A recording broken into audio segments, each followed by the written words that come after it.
आपके 10-10 उंगलियां घी में थी, मगर आजम पर इल्जाम लगा बकरी चोरी का और भैंस चोरी का। नरेंद्र मोदी के 3 यार हैं। नरेंद्र मोदी के 3 यार हैं। हमारे साथ बोलिए।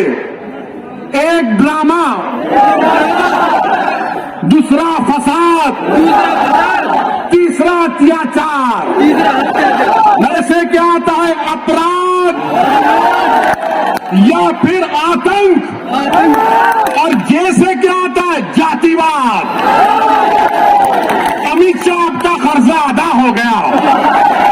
5 साल तक चड्डी पहन के लट फिराए थे, तो अचानक ख्याल आया यार 90 साल उम्र हो गई, पैंट तो पहन ले।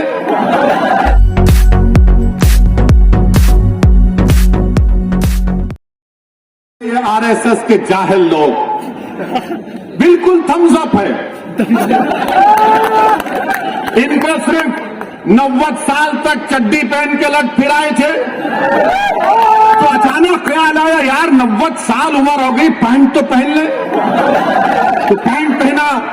तो क्या हमने क्या कहा था कानपुर में? एक 80 साल के मुसलमान को वहां की मुकामी पुलिस ने, और देने वाला एक दलित पुलिस का ऑफिसर था, जिसने कागज पर लिखकर कहा कि बोलो वैसी, तुम्हारे समाज से इस तरह का सलूक किया गया था। मैं अपने उस दलित ऑफिसर को सलाम करता। उसने कहा कि 80 साल के एक मुसलमान की पुलिस ने दाढ़ी नोची, उसको पीटा और उस पर पेशाब किया। तो मैं बोला उसके खिलाफ, तो आरएसएस ने ये कह दिया कि ओवैसी ने हिंदुओं के खिलाफ कहा। मगर जब हमने पूरा 2 मिनट का वीडियो डाला, तो पूरे अपने बगलों में अपने चप्पल को रखकर भागना शुरू कर दिया। और अभी हम सुने कि बड़ा विकास उत्तर प्रदेश में हुआ। बाबा छकते नहीं है, मोदी छकते नहीं है, अमित शाह छकते नहीं है। हम बाबा से, योगी से, मोदी से पूछना चाहते हैं, 29 दिसंबर को सहारनपुर में आंख के कैटरैक्ट का ऑपरेशन हुआ था, जिसमें से 27 लोगों की बीनाई चले गई। बताओ योगी आदित्यनाथ, ये आपकी सरकार में आंख का ऑपरेशन हुआ कैटरैक्ट का, सबकी बीनाई चले गई 27 लोगों की। तो अमित शाह बोलेंगे निजाम, एन से नसीमुद्दीन कह दिया, आई से इमरान कह दिया, जेडे से आजम खान कह दिया, और एम से बहरहाल कुछ कहा। हाँ, उनका नाम कह दिया।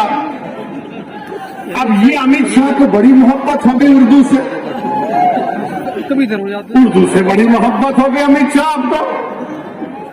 आपका निजाम, अरे हम तो ये तय करे हैं कि उत्तर प्रदेश के हाकिम वक्त को बदलेंगे इंशाअल्लाह ताला। उत्तर प्रदेश के हाकिम वक्त को बदलेंगे। और नरेंद्र मोदी, हम आपसे कह रहे हैं कि नरेंद्र मोदी के 3 यार हैं। नरेंद्र मोदी के 3 यार हैं। हमारे साथ बोलिए। एक ड्रामा, दूसरा फसाद, तीसरा अत्याचार। नरेंद्र मोदी के 3 यार, ड्रामा, फसाद, अत्याचार। अब अमित शाह का जवाब देना है। हम किसी का कर्जा बाकी नहीं रखते। अब नसीमुद्दीन का नाम लिए, कांग्रेस पार्टी तो नहीं बोलेगी। अरे बोलेंगे नसीम का नाम लेंगे तो हमारे वोट नहीं मिलेंगे। कांग्रेस इमरान का नाम नहीं लेगी, बोलेंगे हमारा क्या होगा। समाजवादी आजम का नाम नहीं लेगी, मगर हम योगी और अमित शाह से कहना चाह रहे, उत्तर प्रदेश में अगर योगी राज है, योगी राज है ना, तो राज अंग्रेजी में आता है RAJ, होता है ना, RAJ। तो R से क्या आता है? रिश्वत। A से क्या आता है? अपराध या फिर आतंक। और J से क्या आता है? जातिवाद। अमित शाह का कर्जा अदा हो गया।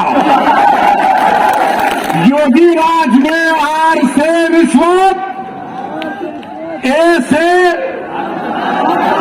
अपराध, J से जातिवाद। अब बताओ, अब आप दूसरा बोलो, फिर इसका जवाब मिलेगा। समाजवादी के अखिलेश नहीं बोलेंगे, अखिलेश बोलेंगे हमने रोड बनाए। कुछ बात अखिलेश बोलेंगे मैं तो उसका उद्घाटन कर चुका था। कोई जवाब नहीं देंगे भैया। यकीनन अखिलेश ने उद्घाटन किया, तुमने मुजफ्फरनगर का किया और योगी की सरकार ने एनकाउंटर पर उसका खात्मा किया। तुमने किया था ये सब। तुमने जो कुछ शुरू किया उसको बीजेपी ने मुकम्मल किया। आज मेरे अजीज दोस्तों और बुजुर्गों, यही बात हम आपसे कहने आए हैं कि आज ये बेहद विधानसभा में पीने के पानी की किल्लत है, बहुत पानी की पीने की किल्लत है। सहारनपुर कमिश्नरेट है, बस डिपो नहीं है, नालियों की सफाई नहीं होती, बरसात में पानी आ जाता है, मगर बाबा विकास की बात करते हैं। बाबा विकास की बात करते हैं। मेरे अजीज दोस्तों और बुजुर्गों, हम आपसे यही अपील करने आए हैं कि आने वाले विधानसभा और असेंबली के इंतखाबात में मजलिस का साथ दीजिए। मैंने ये फैसला किया और फिर कह रहा हूं, हमने ये कहा कि हम कांग्रेस और बीजेपी को छोड़कर किसी से भी अलायंस करने के लिए तैयार हैं। तो सुनिए, तो एबीपी के चैनल पर एक मशहूर जर्नलिस्ट है पंकज साहब ने अखिलेश से पूछा कि आप ओवैसी से समझौता क्यों नहीं कर लेते, तो अखिलेश ने जवाब दिया कि ओवैसी पर बहुत से इल्जाम लगते हैं। अखिलेश साहब, इल्जाम तो हम पर ही लगता है ना, आप पर तो कुछ नहीं लगता। रिवर फ्रंट आप बनाए, आप पर कोई इल्जाम नहीं। लखनऊ से कानपुर रोड आप बनाए, आप पर कोई इल्जाम नहीं। आपने सब कुछ किया, आपके 10-10 उंगलियां घी में थी, मगर आजम पर इल्जाम लगा बकरी चोरी का और भैंस चोरी का। ये इल्जाम सिर्फ हम पर लगता है, ये 60 साल से हम पर इल्जाम लग रहा है। कभी आतंकवाद का, कभी फिरका परस्ती का, कभी पुलिस को मारने का, तो कभी किसी और इल्जाम का। अखिलेश यादव साहब, इल्जाम तो भारत के मुसलमानों के मुकद्दर का हिस्सा बन चुका है। अब हम इल्जामात की फिक्र नहीं करेंगे। सुन लो अखिलेश यादव, मुझे तुमसे कोई सर्टिफिकेट की जरूरत नहीं है। मैं इस जनता के दरमियान में जाकर अपनी दिल की बात करूंगा और उनके दिल को जीतूंगा और इनसे मुकाबला करूंगा। तुम क्या दोगे? तुम 11% यादव हो, हम 19% मुसलमान हैं। अगर तुम मुख्यमंत्री बने और जनाब मुलायम सिंह बने तो मुसलमानों की वोट की खैरात से बने। तुम याद रखो इस बात। हम पर इल्जाम, अरे हमारे पे कुछ इल्जाम लगा, हमारी तारीख गवाह है, हमारी नबी की सीरत की किताबें पुकार पुकार कर कह रही है कि जिस पर इल्जाम लगता है अल्लाह उसको कामयाब करता और करेगा इंशाअल्लाह।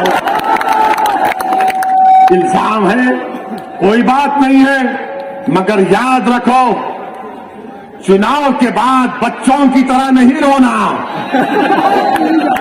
चुनाव के बाद बच्चों की तरह सिसक सिसक कर नहीं रोना। हम तो रोते हैं अपने रब के सामने हाथ उठाकर।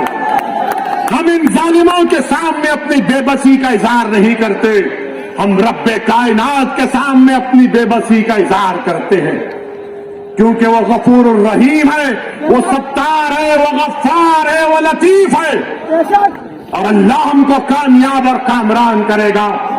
मेरे बस में इतना है, शौकत के बस में इतना है, महताब और हमारे अंबेडकर साहब की ताकत में बस इतना है कि हम आपके पास जाकर अपनी बात को पूरी अखलास के साथ रख रहे हैं। दिलों में मोहब्बत डालने वाले का काम तो अल्लाह का है, दिलों को मोड़ने का काम तो अल्लाह का है। मैं तो बार बार कह रहा हूं कि अपने दिल पर हाथ रखकर मैंने आज आधे घंटे 40 मिनट में जो कुछ कहा, सोचो आप अपने घर को जाओ, रात के अंधेरे में अगर तुम उठते हो तो सोचो इस बात को, कब तक हम सिस्कियां लेकर, कब तक हम इस गैर यकीनी कैफियत में अपनी जिंदगी को गुजारेंगे।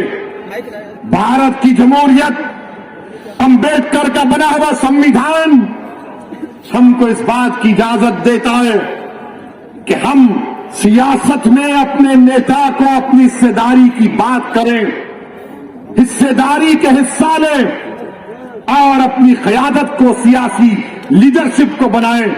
इससे भारत मजबूत होगा, इससे भारत का संविधान मजबूत होगा।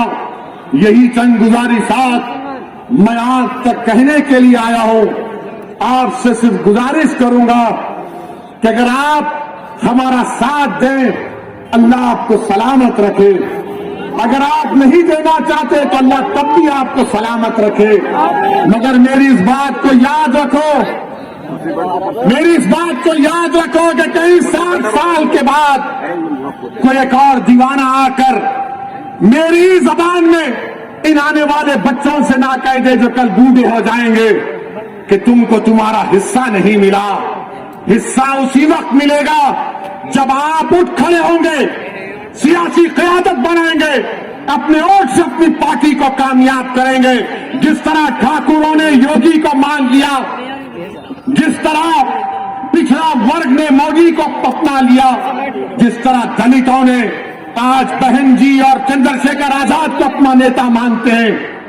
आओ मुसलमानों, तुम मुझे नहीं तो खुद नेता बन जाओ, मैं तुम्हारे साथ खड़ने के लिए तैयार हूं। अस्सलाम वालेकुम व रहमतुल्लाहि व बरकातुहू।